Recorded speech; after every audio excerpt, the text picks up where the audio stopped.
Late last year, responders were called to a GM plant in Detroit when a fire broke out on the factory floor.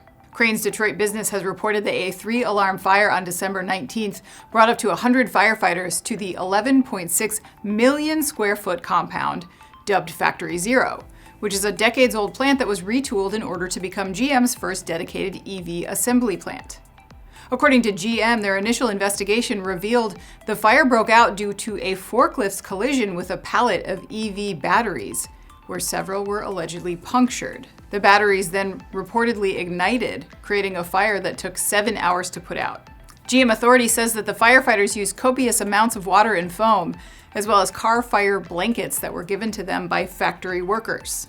One first responder was injured in a fall and hospitalized, and all, according to the fire department, were exposed to lithium-ion off-gas. Crain's indicated that the Detroit Fire Department had concerns about the number of recent calls from Factory Zero, and were, quote, working hand in hand with GM for a better internal protocol for handling these electric vehicle batteries. Factory Zero was said to have sustained about $300,000 in damage due to the fire, with goods and equipment losses at about $1 million.